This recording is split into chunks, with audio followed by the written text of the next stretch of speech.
So good morning to everybody. Myself, Dr. Veluri Rakesh, Assistant Professor, Orthopedic Department, Faculty of Physiotherapy, Saveetha University, Chennai. So today I'm going to discuss about influence of biopsychosocial pain counseling in pediatric shoulder rehabilitation with virtual reality.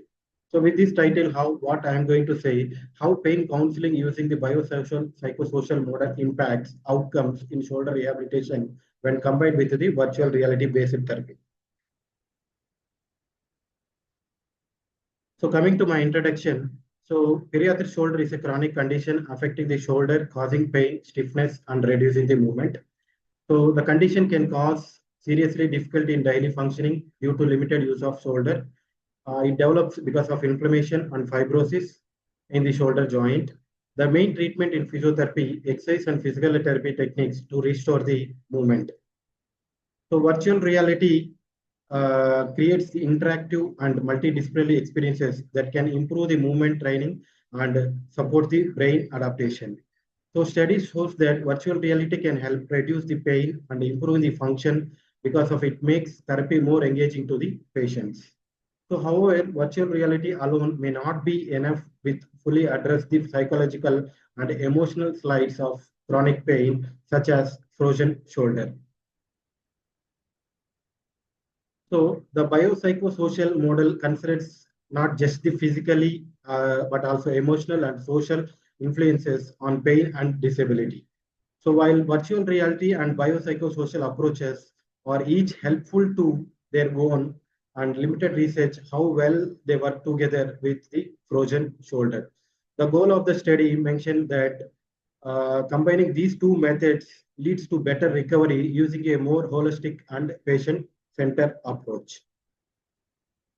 So these are my review of literature. One study states that virtual reality-based exercise was effective method for reducing the pain levels and improving the mental health patients diagnosed with frozen shoulder. So most of the studies in that one study says total 9 studies in that 6 RCTs randomized control study found that VR-based exercise therapy can reducing the pain, improve the function, and enhance the treatment satisfaction in musculoskeletal conditions. So there is one study in my study. Virtual reality is effective in application in Tamil geriatric population faces these challenges. Success depends on proper orientation, patient selection, and familiarization. A patient-centered approach is crucially, and some elderly patients may resist the virtual-based therapy. Improving headset design and using interference may help the address usability issues. So coming to my background of the study, earlier study shows that virtual reality exercise games are more effective than the standard home exercise in reducing the symptoms. Research supports that virtual reality benefits in improving the function, range of motion, strength, and reducing the physical disability and after exercise therapy. However, there is a limited research how pain counseling works when combined with technologies like virtual reality, robotics, and augmented reality. So this area needs more study. So coming to my need of the study, so by going technological advances, especially virtual reality-based rehabilitation, are promising the physical recovery. However, chronic pain remains hard to manage and requires more than the technological based. Patient education, empowerment, and crucial patients must understand the pain to cope better. So therefore, integrating the biopsychosocial pain counseling into treatments is essentially for effective chronic pain management. So the aim of the study was to evaluate the impact of combining biopsychosocial pain counseling with virtual reality rehabilitation on outcomes, pain perception, and psychosocial well-being in patients diagnosed with pediatric shoulder. So coming to my objects of the study, to compare the functional outcomes is to utilize the quick dash arm shoulder quick dash questionnaire to measure the changes in functional outcomes, to evaluate the pain perception, measure the pain perception using the SPADI and pain catastrophic scale, to assess the psychological factors using the pain catastrophic scale to evaluate the changes in patients' psychological response to pain, to analyze the treatment efficacy over the time, monitor and compare the progress and the treatment outcomes baseline, post and follow-up intervention for 4 weeks and follow-up for 8 weeks. So my study design is a comparative quasi-experimental study to evaluate the effects of different treatments and functional outcomes in bariatric shoulder over 8 weeks of period. My target population is 35 to 65 years old in PA shoulder with limitation of 50 degrees active abduction, internal and external rotation. So my sampling procedure is consecutive sampling method with regularly eligible participants with bariatric shoulder from private outpatient clinic in Chennai. My sample size estimation using a repeated measured ANOVA between interaction. A power analysis determined as 81 participants were needed to achieve 95% of at 0.5 significance level. To account for potential 20% drop rate, the final estimation sample size increased to 1 or 2 participants. So my inclusion criteria is age between 35 to 65 years, diagnosed with bariatric shoulder, limitation of 50% abduction and internal rotation, both male and female, patients who are fluent in Tamil, patients who had good comprehensive skills, patients who had undergone previous physiotherapy sessions for bariatric shoulder without VR. My exclusion criteria is fractures and dislocations are excluded, cognitive impairments, communication disorders, cervical radiculopathy, and the patients who had undergone the similar interventions for PA shoulder within past 6 months, peripheral neuropathy amputations, pregnant and breastfeeding, musculoskeletal conditions like rheumatoid arthritis who had allergies using materials like virtual reality equipment. So my methodology concept flowchart here, the population screening 1 or 2, randomization 1 or 2, with that divided into 2 to 3 groups, divided into each of group 34. With the dropout, each group, 1 dropout due to personal issue, health problems. So finally, my end of the study, group A allotted to 33, group B allocated to 33, group C allotted to 33. With it, group A, I am giving conventional exercises. Group B will be conventional exercise and virtual reality, and group C will be virtual reality and pain counseling. So group-wise intervention in that, so group A, I'm giving conventional physiotherapy. Frequency will be 2 sessions per week for 4 weeks, total 8 sessions. Duration will be 60 minutes. Content will be warm-up, active and passive range of exercise, stretching and strengthening and manual mobilization. So intensity will be gradually progressed by individual capacity and goals. So group B will be virtual reality training, frequency 2 sessions, week per 4 weeks, total 8 sessions. Duration will be 45 to 60 minutes. Content intensive task-specific activities, reaching and grasping.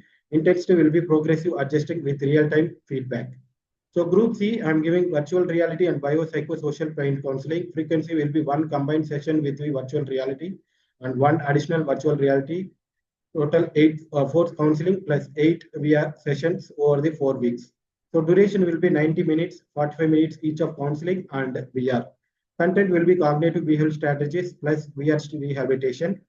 Intensity is my personalized target, both physical function and psychological factors. So these are my outcome measures, quick dash, SPADI, and pain catastrophizing scale. So coming to my results, all statistical procedures were pre-specified into study protocol. Limited measures ANOVA was used to evaluate group-wise differences across the 3 points.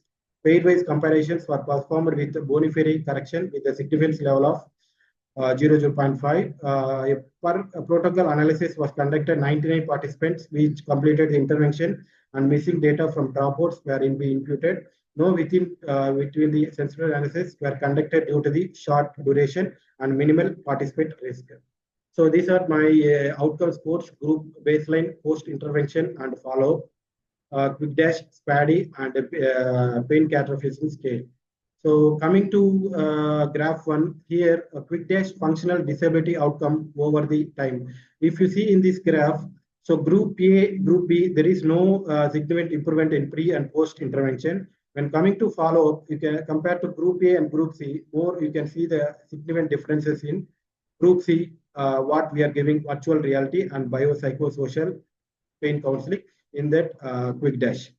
So graph 2 shows that shoulder and pain disability outcomes over the time. So in this also you can see the pre and post, there is no significant difference along with group A and group B. Then coming to follow-up, group B and group C, there is a more significantly differences. And coming to group A and group C, also more significant differences in shoulder pain and disability outcomes. So graph 3 shows that psychological distress related to pain over time. So in this graph, group A and group B, there is no significant in pre and post. And group B and group C, there is a significant difference in post and follow-up.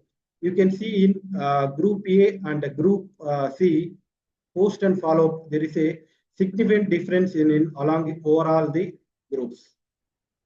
So coming to my discussion, so here what I'm going to tell about, so quasi-experimental study comparing the three treatments. Group A will be conventional physiotherapy. Group B will be virtual training. Group C will be virtual reality along with biopsychosocial counseling.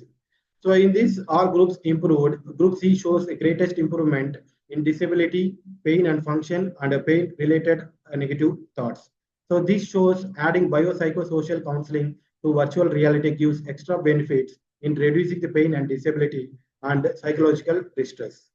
So in this study found that combining the virtual reality training and biopsychosocial pain counseling, Group C gave the best results in reducing the pain, disability, and improve the pain and thoughts in frozen shoulder patients more than the virtual reality or physiotherapy alone.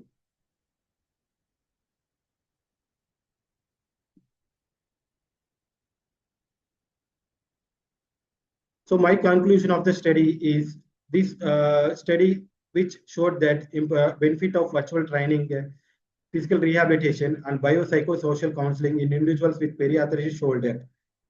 So this suggests that using both together, synergetic effect, meaning combining approach works better than the parts and helping the patient's recovery function. So this suggests the synergetic effect on functional recovery from this strategy. So these are my references. Thank you.